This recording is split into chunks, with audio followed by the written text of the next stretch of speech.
Muy bien.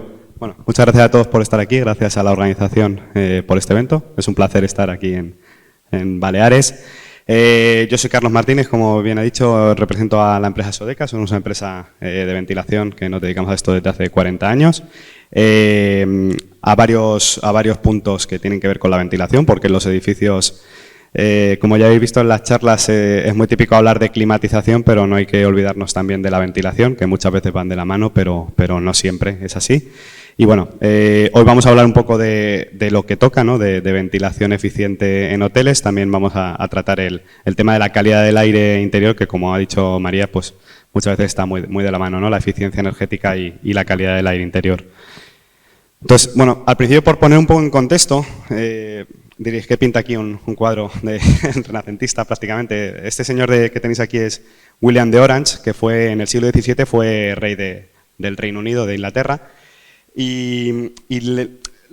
Os lo voy a presentar por poner un poco en el contexto que las decisiones que tomamos a nivel social, a nivel económico, a nivel político, muchas veces tienen una repercusión real en la sociedad, en nuestra salud, en nuestro bienestar y en nuestro confort. Este hombre reinaba en una época en la que el Reino Unido estaba especialmente falto de dinero por una serie de guerras con Francia que hubo ahí.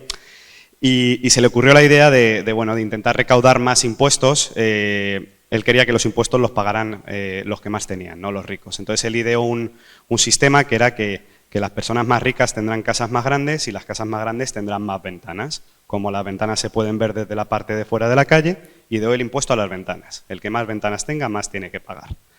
Lo que este señor no sabía, y creo que ha aprendido de una manera muy rápida, es que echa la ley, echa la trampa, ¿no? ¿Qué comenzó a hacer la gente? Comenzó a tapiar las ventanas. Esto es una foto real de Londres, de la calle Albert Street.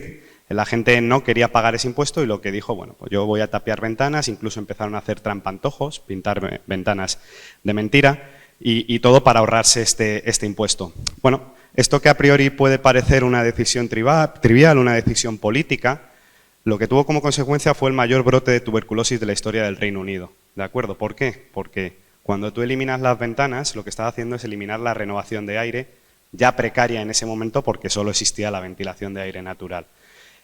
Tanto era así, tan mal estaban los edificios en el Reino Unido en esa época, que los hospitales decidieron sacar a los pacientes de tuberculosis a la calle. Esta es una foto real, porque respiraban mejor en la calle de lo que se respiraba en el edificio.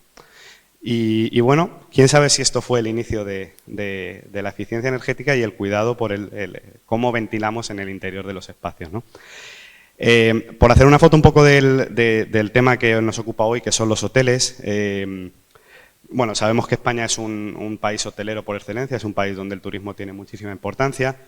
Los números, como bien ha dicho María, también varían según el informe que tú mires, pero bueno, en general tenemos alrededor de 11.300 establecimientos hoteleros. Este mes de agosto del año 2022 se ha batido el récord de 46 millones de pernoctaciones en hoteles españoles. Supone el 12,3% del Producto Interior Bruto de España. Esto va variando, pero sobre todo me parece muy importante un dato que encontré, que era que del año 2010 al año 2019 aumentó el gasto turístico en España un 88%. Y esto, coincidencia o no, coincidió con una inversión en reforma de 5.000 millones de euros. Y digo coincidencia o no, que yo creo que no, porque desde siempre la inversión ha estado de la mano del crecimiento y esto es prueba de ello, ¿no?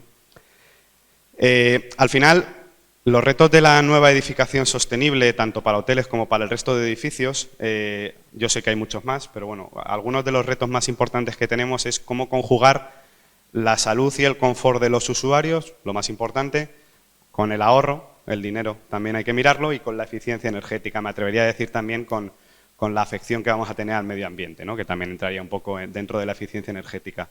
Y yo lo que hoy quiero intentar demostrar es que todo esto se puede hacer mediante calidad del aire interior, ¿no?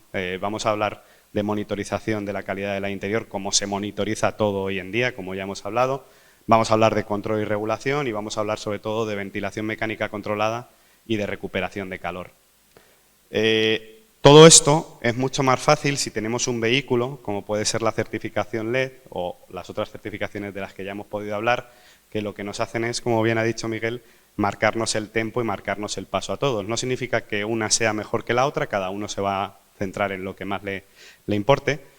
Y vamos a ver que las soluciones de ventilación Y las soluciones de tratamiento del aire, pues sobre todo nos van a ayudar a cumplir con los objetivos que nos van a marcar estos dos conceptos de aquí, ¿no? Que son la calidad de ambiente interior y el requerimiento de energía y atmósfera, ¿de acuerdo? Entonces, voy a intentar explicar qué soluciones puede haber dentro del campo de la ventilación y que tiene Sodeca para ayudar a cumplir con estos objetivos, que al final van a significar dos cosas: obtener más puntos en las certificaciones, pero también tener un edificio más sano, más seguro y con más confort para los usuarios.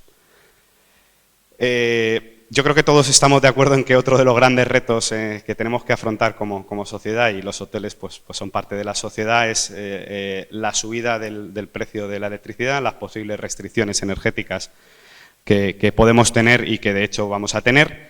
Y bueno, últimamente incluso se están poniendo un poquito más de palos en la rueda. Nuestro tema no es la climatización, es la ventilación, como ya sabéis, pero ha habido hace poco un nuevo impuesto que encarece entre un 5 y un 10% los aires acondicionados, con lo cual todavía la eficiencia energética y el confort térmico buscado a través de la recuperación de calor pues va a tener más sentido todavía, ¿no? Dentro de estos retos a los que ha tenido que hacer frente el sector y que de hecho está haciendo frente, no podemos olvidarnos de la calidad del aire. La calidad del aire, yo es verdad que no llevo mucho tiempo porque, como veis, tampoco estoy empezando a peinar canas, pero todavía no mucho. Pero yo me he dedicado toda la vida a la calidad del aire y cuando no hubo la pandemia también seguía existiendo la calidad del aire y seguía siendo importante. Lo que ha hecho la pandemia es pues ponerle el foco, ¿no? a lo que es la calidad del aire, y es un reto que todos los establecimientos, todos los edificios van a tener que afrontar, aunque la pandemia parezca que ya se está acabando. Al final la calidad del aire es un tema que va mucho más allá de este virus. Hay muchos otros virus, hay muchas otras bacterias, hay muchas otras enfermedades de las que no somos conscientes y que se transmiten a través del aire, y lo que sí que tienen claro todos los científicos después de la pandemia es que la ventilación es el factor determinante para determinar si una enfermedad que se transmite por el aire pues va a afectarnos más o va a afectarnos menos. Este es uno de los primeros ejemplos que utilizan los científicos para demostrar la transmisión del virus en el aire, y como veis, básicamente solo necesitamos falta de ventilación. En este caso había climatización, había un equipo de aire acondicionado, por eso yo digo que también hay que diferenciar muchas veces la climatización de la ventilación. Un equipo tipo split al final no está utilizando aire exterior, no está filtrando el aire como debería, y lo que está haciendo es incluso contribuir a que se disemine todo ese virus por todo el restaurante, en este caso era, como podéis ver aquí, ¿no?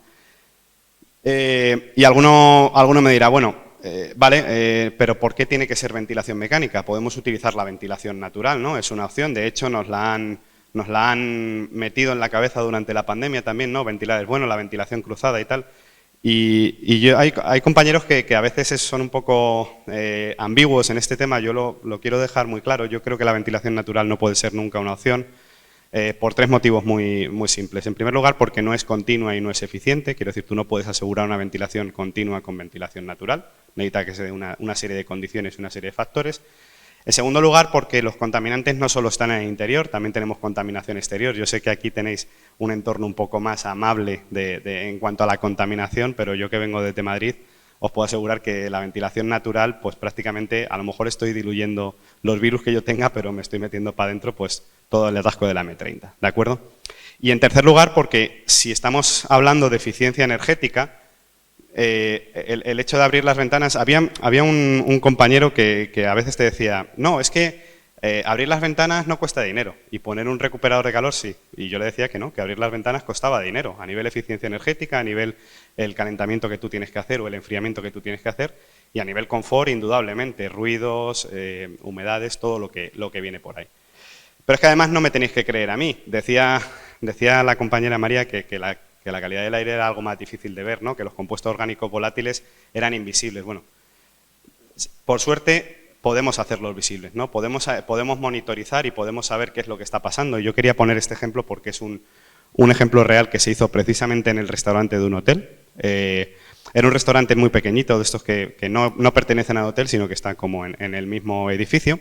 Y que, como suele pasar tristemente en muchas ocasiones, no tenía sistema de ventilación. Hay muchos locales que por lo que sea en su momento no se instaló porque no era obligatorio. A día de hoy ya es más difícil hacerlo y no tenía. Entonces lo que hacían era abrir las ventanas y las puertas en horario de servicio para intentar reducir pues esa peligrosidad y aumentar ese confort. Cuando tú haces un análisis como este y ves los niveles de CO2, te das cuenta de que no estás consiguiendo que ese cambio de aire sea efectivo, porque la concentración de CO2 siempre está ligada a la calidad de una ventilación. Pero es que no solo no estás consiguiendo tu objetivo, sino que lo que estás haciendo es introducir otros contaminantes del exterior, partículas en suspensión en este caso, que lo que están haciendo es que, bueno, yo lo siento mucho, pero en vez de un tataki de atún, pues te estás comiendo un tataki de atún con un poco de tierrecilla, que no la ves, pero la vas a sentir dentro de unos años, ¿no? Al final lo que me gustaría que quedara claro en esta primera parte de mi intervención es que las enfermedades no son cuestión de mala suerte. Estamos muy acostumbrados a decir, joder, pobrecito el tío Paco, ¿no? que le ha dado un cáncer de pulmón, que qué mala suerte ha tenido. El 75% de las enfermedades están relacionadas con nuestro entorno, con factores ambientales y con nuestro estilo de vida, no con nuestra genética. Es decir, que nuestro código postal en realidad tiene muchísima más influencia que nuestro código genético a la hora de tener enfermedades. Entonces, esto es algo que yo creo que nos debería quedar claro, que muchas veces somos capaces de revertir este proceso. Igual que digo esto, hay una parte positiva. La esperanza de vida en España hace 100 años era de 40 años, ¿vale? Más o menos, lo podéis ver aquí. En 100 años, en un siglo, hemos conseguido aumentarla hasta los 80 años, es decir, la hemos duplicado en solo 100 años. Y esto ha sido porque pues tenemos una mejor medicina, hemos invertido más en medicina, construimos mejor, nos alimentamos mejor y también porque respiramos mejor. Entonces también puede ser un objetivo a largo plazo, ¿no? Si yo cuido la calidad del aire de mis locales, voy a tener clientes más sanos, más saludables y durante más tiempo, van a ser clientes míos durante más tiempo, ¿no? Esto también es un punto importante. Al final, la eficiencia energética, la ventilación eficiente, el control, todo esto, además de ser palabras muy bonitas y de cosas que nos van a servir para obtener una certificación, también puede ser una oportunidad de negocio y la gente del Hotel 1000 lo sabe muy bien, ¿no? Al final, la inversión, como digo, siempre ha sido motor del crecimiento. En un país, además, como España, que es un país turístico, el darle un valor añadido a tu negocio, ya sea por calidad del aire interior, por eficiencia energética, te va a permitir diferenciarte de tus competidores. Vas a poder decirle a la gente, igual que en los hoteles vemos que se usan detergentes sostenibles o, bueno, no vamos a lavar tanto las toallas porque, mira, hay un problema de agua que tenemos que cuidarlo todo. Si tú has invertido como debe ser en calidad del aire y en eficiencia energética, vamos a decírselo a nuestros clientes también, vamos a hacerles partícipes, vamos a involucrar al usuario también en estos temas tan importantes que a nosotros nos están interesando tanto, ¿no? Por meternos un poco ya en la parte un poco más de soluciones, a mí me gustaría explicar un poco cómo funciona brevemente la calidad del aire interior. Al final hablamos de contaminación, hablamos de calidad del aire como algo muy genérico, pero lo que tenemos es una mezcla muy heterogénea, disculpadme, de contaminantes, ¿no? Podemos tener contaminantes químicos como el dióxido de carbono o el radón. El radón, por cierto, segunda causa de cáncer de pulmón en el mundo. Las enfermedades no son cuestión de mala suerte. Ahora vamos a ver que se puede eliminar muy fácilmente con la ventilación, pero por desgracia está presente prácticamente en todos los territorios, tanto a nivel nacional como a nivel mundial, ¿no? También podemos tener contaminantes que los denominados físicos, como la temperatura y la humedad, los contaminantes químicos también, los compuestos orgánicos volátiles, contaminantes sólidos como las partículas en suspensión y contaminantes microbiológicos como los virus, bacterias y hongos. ¿Por qué he querido hacer esta parada? Bueno, pues porque cuando hablamos de tratamiento del aire, hay en algunas ocasiones que nos intentan convencer de que con una sola tecnología, esta tecnología, lo vas a solucionar todo. Tú pones esto, no voy a decir nombres de tecnologías, pero seguro que habéis oído en alguna ocasión de tú pones esto y lo vas a solucionar todo. Bueno, la realidad es que para hacer un correcto tratamiento del aire interior lo que se necesita es un tren de tecnologías, es una combinación adecuada de tecnologías que me van a permitir hacer frente a todas estas. Yo creo que si nos imaginamos un tren, el vagón locomotora siempre va a ser la ventilación. Y lo vuelvo a repetir por dejarlo claro, ventilación y climatización no es lo mismo. Ventilación es el movimiento del aire que me va a permitir que todo el resto de tecnologías funcione. Sin la ventilación, sin el movimiento de aire no podría funcionar la climatización, no podría funcionar el resto. Si yo tengo un sistema que solo integre ventilación, bueno, va a estar muy bien, voy a conseguir hacer frente a los contaminantes como el CO2 y el radón y los voy a eliminar, pero ahí me voy a quedar. Oye, voy a incluir climatización, voy a temperar el aire, voy a controlar la temperatura y la humedad. Bueno, pues haré frente a esos contaminantes que van a afectar al confort de los usuarios, pero voy a seguir teniendo partículas en suspensión, compuestos orgánicos volátiles en según qué casos y contaminantes microbiológicos casi con total seguridad. Aquí es donde entran las tecnologías propiamente de tratamiento del aire, como puede ser la filtración, y no estoy hablando de los filtritos pequeños que lleva el aire acondicionado, no, estoy hablando de filtros a nivel molecular que lo que me van a permitir es eliminar esas partículas que, como hemos visto en la gráfica anterior, no hace falta que las veamos, no son arena, no son granitos de arena de la playa, son partículas microscópicas que necesitan filtros especializados y que lo que voy a conseguir, también hay filtros químicos para el caso de los compuestos orgánicos volátiles, y por último, pues me va a quedar las etapas de desinfección, que van a ser las que me van a permitir hacer frente a virus, bacterias y hongos. Lo que quería mostrar un poco con esta diapositiva es que no es lo mismo no hacer nada que hacer un poquito, que hacerlo todo, pero que al final, para un tratamiento completo del aire, lo que hace falta es una combinación de tecnologías. Y bueno, por ir entrando un poco en el final, lo que me gustaría es presentaros algunas de las soluciones de menos a más, por así decirlo, que podemos implementar en hoteles y en otro tipo de edificios y que nos van a ayudar tanto al tratamiento de los contaminantes en el aire como a aumentar la eficiencia energética. Y también nos van a ayudar a conseguir puntos en este tipo de certificaciones, como puede ser LEED o como pueden ser otras. En primer lugar, me gustaría hablaros de este tipo de sistemas. Son sistemas que nosotros hemos desarrollado sin ventilación con aire exterior, es decir, para aquellos espacios en los que o bien no se pueda instalar una ventilación mecánica controlada, que repito, es nuestra recomendación siempre en todos los tipos de espacios, o bien para apoyar este tipo de ventilación. Hay algunos espacios que por su especial interés o porque queremos darle ese punto más beneficioso a esa sala, podemos hacer un tratamiento de recirculación que llamamos, ¿de acuerdo? ¿En qué se basa esto? Bueno, en vez de ventilar con aire de la calle, lo que voy a hacer es recircular el mismo aire que tengo en el interior, pero lo voy a recircular pasándolo por etapas de desinfección y de filtración, como son el filtro de Paula o la radiación ultravioleta. ¿Qué ventaja tiene esto? ¿O qué ventaja creo que tiene esto? Pues, en primer lugar, si vemos un espacio como este, el ejemplo que habíamos puesto antes que habían utilizado los científicos, lo que vamos a conseguir es un desarrollo del movimiento del aire en el interior.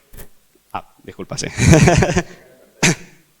Lo que vamos a conseguir, como decía, que muchas veces no se consigue ni con los sistemas de ventilación, es llegar a todos los puntos de la sala. Está colocado de tal manera que actúa justo encima de nuestras cabezas para tomar el aire de nuestra respiración, que al final va a ser el peligroso a nivel microbiológico, y distribuirlo homogéneamente por toda la sala.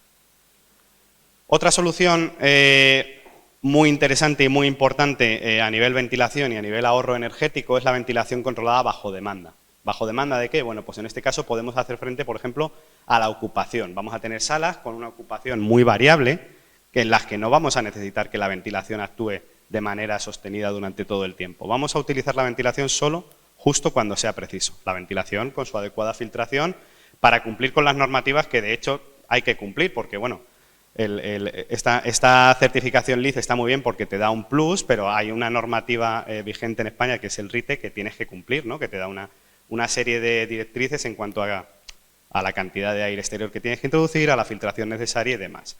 Entonces, con este tipo de soluciones de control mediante CO2, lo que voy a hacer es, aquí podéis ver la diferencia. La directriz que me da el RITE es, por ejemplo, para comedores, un comedor de un hotel.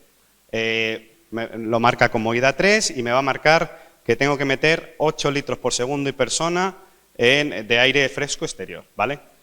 ¿Qué es lo que ocurre? Que si yo tengo un sistema en el que siempre funciona el máximo caudal, esto va a ser mi gasto de ventilación. Sin embargo, si yo lo que hago es adaptarme a los diferentes aforos que por su naturaleza va a tener este comedor, la ventilación va a ser máxima cuando realmente requiera que sea máxima, cuando alcance ese aforo, pero mientras tanto se va a ir modulando. Y esto al final se traduce en un ahorro de caudal, en un ahorro energético y en un ahorro económico, ¿de acuerdo? Esta tecnología de ventilación eficiente yo creo que es la que se debería imponer.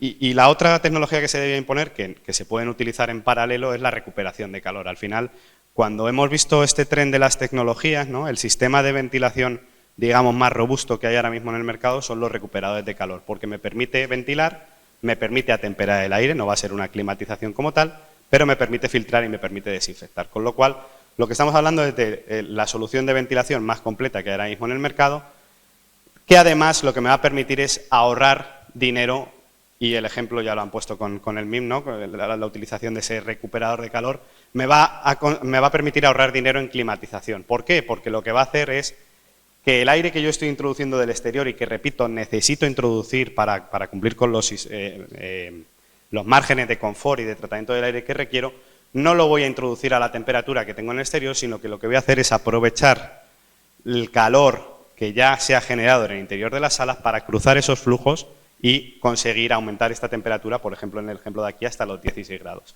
¿Qué significa esto? Pues que yo solo voy a tener que hacer un esfuerzo en ese último momento de los últimos 4 grados. Repito que estas tecnologías se pueden combinar. Simplemente, por ir acabando ya, un último apunte, los recuperadores de calor, si yo hiciera una pregunta al sector en general y yo preguntara ¿para qué sirve? ¿Por qué ponéis un recuperador de calor? La mayoría te diría, no, porque me lo dice la normativa, ¿no? La normativa me dice que cuando extraigo más de 1008 metros cúbicos por hora es obligatoria la recuperación de calor. Pero la recuperación de calor no hay que ponerla por eso, hay que ponerla porque me va a permitir ahorrar energía, me va a permitir ahorrar dinero. Y como eso es lo que yo quiero, lo que tenemos que buscar es la mejor instalación, la que tenga pues rotura de puente térmico, esté bien aislado, si tengo la posibilidad de instalarlo en el interior, mucho mejor que instalarlo en el exterior, todo ese tipo de cosas. Es decir, vamos a intentar dejar de hacer las cosas de manera mecánica y porque me lo dice la normativa y vamos a pensar que estoy ahorrando mucho, un gran porcentaje de energía colocando este tipo de sistemas. No me quiero alargar mucho más, simplemente hacer un poco un repaso de lo que hemos hablado. La inversión como palanca de crecimiento, que las enfermedades no son cuestión de mala suerte, son cuestión de dónde vivimos y cómo vivimos. Que la calidad del aire interior y la ventilación siempre va a ser un valor añadido y un factor de diferenciación para cualquier tipo de negocio y también para los hoteles. Y que dentro de las soluciones que se pueden proponer, pues la ventilación bajo demanda con control de CO2 y la recuperación de calor, pues tiene que ser la senda que sigamos todos en el sector. Muchas gracias por vuestra atención y bueno, estamos a vuestra disposición luego para lo que necesitéis y bueno, ya está. Gracias.